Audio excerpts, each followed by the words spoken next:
இந்த சிறப்பான விழாவில் பங்கேற்றுள்ள கோவை மாவட்டத்துடைய பொறுப்பு அமைச்சர் மாண்புமிகு அண்ணன் திரு செந்தில் பாலாஜி அவர்களே, மாண்புமிகு உயர்கல்வித்துறை அமைச்சர் அண்ணன் திரு கோவை செழியன் அவர்களே, மாவட்ட கழக செயலாளர்கள் அண்ணன் கார்த்திக் அவர்களே, அண்ணன் திருநாமத்து ரவி அவர்களே, அண்ணன் தளபதி முருகேசன் அவர்களே, நாடாளுமன்ற உறுப்பினர் அண்ணன் கணபதி ராஜ்குமார் அவர்களே, மேயர் ரங்கநாயகி ராமச்சந்திரன் அவர்களே, கோவை மாவட்ட ஆட்சித்தலைவர் திரு கிராந்திகுமார் ஐஏஎஸ் அவர்களே, மாநகர ஆணையர் திரு சிவகுரு பிரபாகர் ஐஏஎஸ் அவர்களே, எஸ்பிசி பெந்தகோஸ்தருடைய மாவட்டத்துறை மாநில தலைவர்கள் அப்போஸ்தலர் டேவிட் பிரகாசம் அவர்களே,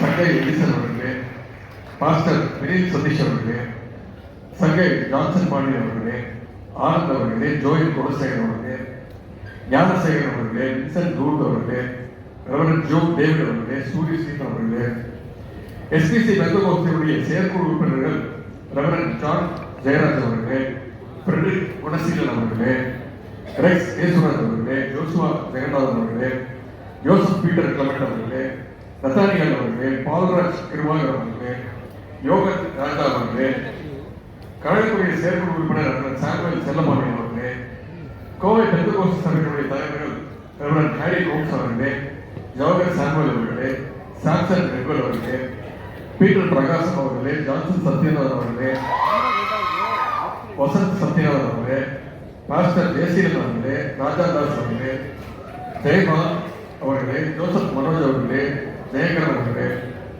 கோவை மாநகர வடக்கு தெற்கு மாவட்டங்களை சேர்ந்த கழகத்துடைய அனைத்து நிர்வாகிகளே, துணை மேயர் வெற்றி செல்வன் உள்ளிட்ட அனைத்து உள்ளாட்சி அமைப்புகளுடைய பிரதிநிதிகளே, எஸ்பிசி பெந்தகோஸ்து சபைகளை சேர்ந்த என் அருமை கிறிஸ்தவ பெருமக்களே, உங்கள் அனைவருக்கும் என்னுடைய மாலை வணக்கத்தை தெரிவித்துக் கொள்கிறேன். எஸ்பிசி பெந்தகோஸ்து சபையுடைய சார்பாக சிறப்பாக ஏற்பாடு செய்யப்பட்டுள்ள கிறிஸ்துமஸ் விழா மற்றும் நலத்திட்ட உதவிகள் வழங்கி உங்கள் அனைவரோடும் மகிழ்ச்சியை பகிர்ந்து கொண்டு வாழ்த்துக்களை பரிமாறிக் கொள்வதில் நான் மிகுந்த மகிழ்ச்சி அடைகின்றேன், பெருமை அடைகின்றேன். திராவிட முன்னேற்ற கழகத்தின் சார்பாகவும் நம்முடைய மாண்புமிகு தமிழ்நாடு முதலமைச்சர் திரு முத்துவேல் கருணாநிதி ஸ்டாலின் அவர்கள் சார்பாகவும் உங்கள் அனைவருக்கும் என்னுடைய இனிமையான கிறிஸ்துமஸ் வாழ்த்துக்களை முதல்ல தெரிவிச்சுக்கிறேன். நீங்க ஆயிரக்கணக்கான கூடியிருக்கிறீங்க, கிறிஸ்துமஸ் மகிழ்ச்சியில் இருக்கிறீங்க, எங்கு பார்த்தாலும் நட்சத்திரங்கள் ஜொலித்துக் கொண்டிருக்கின்றன, வண்ண விலங்குகள் மின்னிக் கொண்டிருக்கின்றன, எல்லோருடைய முகத்திலும் ஒரு மகிழ்ச்சி சிரிப்பு இருக்கின்றது. ஒட்டுமொத்த உலகையே மகிழ்ச்சி நடத்தக்கூடிய விழா எதுனா அது நம்முடைய கிறிஸ்துமஸ் விழா மட்டும்தான். கிறிஸ்துமஸ் வந்து எனக்கு இன்னும் கூடுதல் மகிழ்ச்சி. உங்களுக்கு தெரியும், நான் படித்தது டான் பாஸ்கோ ஸ்கூல்ல, அது தெரிஞ்சு மேற்படிப்பு படித்தது லயலாஜி காலேஜில். இங்கே குறிப்பிட்ட போது சொன்னாங்க, சென்ற ஆண்டு ஒரு கிறிஸ்துமஸ் நிகழ்ச்சியில் கலந்து கொண்டு நானும் ஒரு பெருமையாக சொல்றேன், நான் ஒரு கிறிஸ்டின் தான் அப்படின்னு நான் பெருமையாக சொல்றேன். உடனே உங்களுக்கு தெரியும், பல சங்கிகளுக்கு பயங்கர வயிற்று. இன்னைக்கு மீண்டும் உங்க முன்னாடி சொல்றேன், அது சொல்றதுல நான் ரொம்ப பெருமைப்படுறேன், நானும் ஒரு கிறிஸ்தவன் தான்.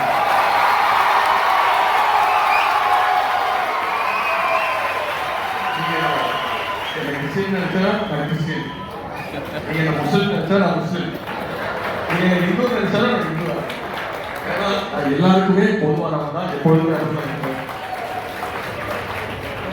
எல்லா மதங்களின் அடிப்படையிலே அன்புதான் முக்கியம். அதுதான் எல்லா மதங்களும் சொல்லிக் கொடுக்கும். எல்லோருக்கும் அன்பு செலுத்த வேண்டும் என்பதுதான் எல்லா மதங்களும் சொல்லிக் கொடுக்கின்றன. ஆனால் அதே மதத்தை வைத்து அரசியல் ஆதாயம் விரும்புவதுதான் மக்கள் மத்தியில வெறுப்பை ஏற்படுத்துவாங்க, பரப்புவாங்க. வெறுப்பை பரப்பக்கூடியவர்கள் என்னைக்குமே உண்மையை பேச மாட்டாங்க. உண்மைகளை பேசி வெறுப்பை பரப்ப முடியாது. அதனால்தான் அவர்கள் தொடர்ந்து பொய்யையே நம்பி பொய்யை மட்டுமே பரவிட்டு இருப்பாங்க.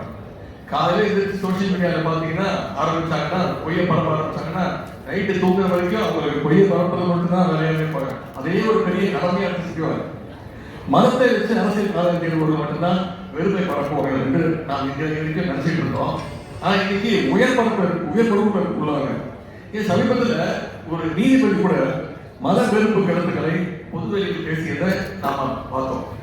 அலகாபாத் உயர்நீதிமன்ற நீதிபதி ஒருவர் சமீபத்தில் ஒரு நிகழ்ச்சியில் பேசும்பொழுது இஸ்லாமியர்களுக்கு எதிரான வெறுப்பு கருத்துக்களை அங்க பேசுறாரு.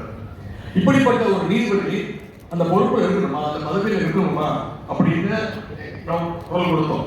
அப்படிப்பட்ட ஒரு நீதி இருக்கும்போது எப்படி இந்த நீதிமன்றத்தில் நியாயம் கிடைக்கும்?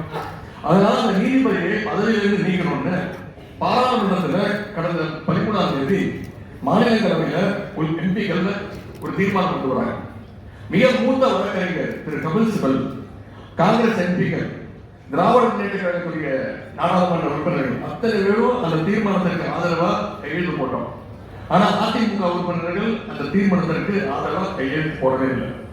அரசியலமைப்புக்கு எதிரான கருத்துக்களை பேசியிருக்கிற ஒரு நீதிபதியை பதவியை விட்டு நீக்கும் தீர்மானத்தை கூட ஆதரிக்கும் துணிச்சல் அதிமுகவுக்கு இல்லை. அந்த அளவுக்கு அவங்க பாஜகவுடைய அடிமையாக தான் இன்றைக்கு வரைக்கும் இருக்காங்க.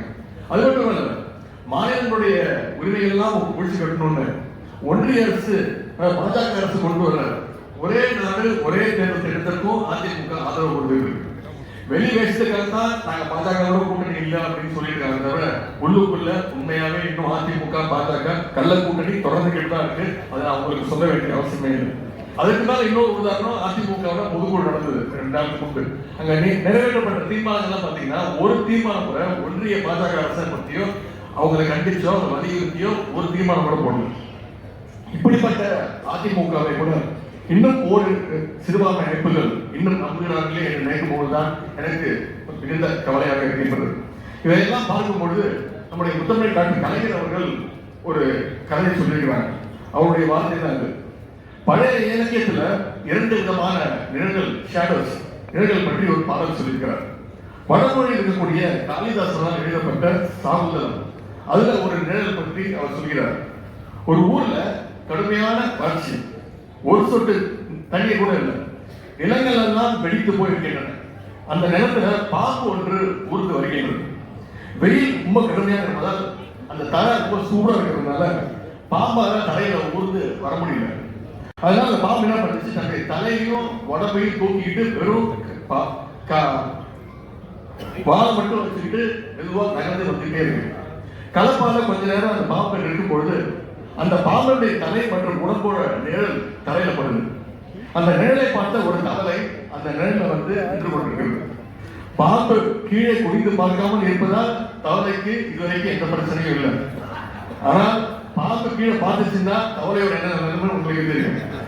அடுத்து இன்னொரு கலைஞர் சொல்றாரு. 2வது நிழல் பற்றி தமிழ் இலக்கியத்துல ஒரு பாடல் இருக்கிறது. ஒரு தாய்மானும் குட்டிமானும் பாலைவனத்தில் நடந்து போயிட்டு இருக்குது. உச்சி வெயில் தாங்க முடியவில்லை, அதே மாதிரி வெயில். குட்டிமானால் நடக்க முடியவில்லை. அப்பொழுது தாய்மான் நின்று கொண்டு அதனுடைய நிழல் ஒரு பக்கம் விழும்பொழுது தாய்மான் என்ன படிச்சு அந்த குட்டிமானை கொண்டு என்னோட நிழல் நின்றுக்கோ அப்படின்னு ஓய்வெடுத்துக்கொள் அப்படின்னு அந்த தாய்மான் சொன்னது. கொளுத்தும் வெயில் தான் தான் தாங்கிக் கொண்டு குட்டிமான் நிழல் கொடுத்தது அந்த தாய்மான். இப்போது 2 நிழல்களை பற்றி உங்கள்கிட்ட நான் சொல்லியிருக்கிறேன். இதுல முதல்ல சொன்ன பாம்பு நிழல் இருக்கும் தவளை போலதான் ஒரு சிலர் அதிமுகவை மக்கள் பார்க்கிறாங்க. அந்த பாம்பை கொஞ்சம் கீழே குனிந்து பார்த்து விட்டால் தவளையுடைய கதை முடிஞ்சு போனது. ஆனால் திமுகவை நீங்கள் நம்புவது தாய்மான் நிழல்ல குட்டிமான் இடைப்பார்வதை போல அப்படிதான் நீங்க திமுக பார்க்கிறீங்க. இது அன்பால் செய்கின்ற உதவி, இதற்கு ஈடு இணையே கிடையாது. ஆகவே இந்த தமிழ் மண்ணில் திராவிட முன்னேற்ற கழகம் என்ற இயக்கம் இருக்கின்றன சிறுபான்மை மக்களுக்காக என்றைக்கும் பாதுகாப்பாக இருப்போம் என்ற உறுதியை நான் தெரிவித்துக் கொண்டு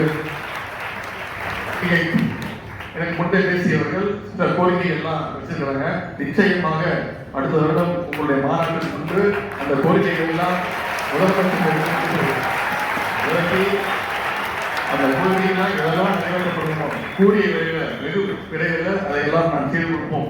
நம்முடைய கழக அரசு நம்முடைய முதலமைச்சர் அவர்கள் செய்து கொடுப்பார் என்ற நம்பிக்கையை மட்டும் கூறிக்கொண்டு 2026 சட்டமன்ற தேர்தலில் நம்முடைய முதலமைச்சர் கழக தலைவர் அவர்கள் சொல்லியிருக்கிறார் 200 தொகுதிக்கு அதிகமான தொகுதியில திமுக ஜெயிக்கும், கழக அணி ஜெயிக்கும் அப்படின்னு சொல்லியிருக்கிறாரு. அது எந்த நம்பிக்கை சொல்றீங்கன்னா நீங்கெல்லாம் எங்க கூட இருப்பீங்க, என்றைக்கும் எங்களுக்கு ஆதரவாக இருப்பீங்க அப்படின்ற நம்பிக்கையோடு தான் எங்கள் தலைவர் சொல்லியிருக்கிறாரு. உங்களுக்கு ஆதரவாக இருக்கும் கழகத்திற்கு நீங்கள் ஆதரவாக இன்றைக்கு இருக்க வேண்டும் என்று கேட்டுக்கொண்டு இருப்பீர்கள் என்ற நம்பிக்கையும் எனக்கு உண்டு. இன்னும் 1.5 ஆண்டு காலத்துல சட்டமன்ற தேர்தல் வர இருக்கிறது. எப்பொழுதும் போல இப்பொழுதும் கழகத்திற்கு நீங்கள் பேராதரவை வழங்க வேண்டும் என்று கேட்டுக்கொண்டு உங்கள் அனைவருக்கும் மீண்டும் என்னுடைய கிறிஸ்துமஸ் தின வாழ்த்தை கூறிக்கொண்டு வாய்ப்புக்கு நன்றி கூறி விடைபெறுகிறேன். நன்றி.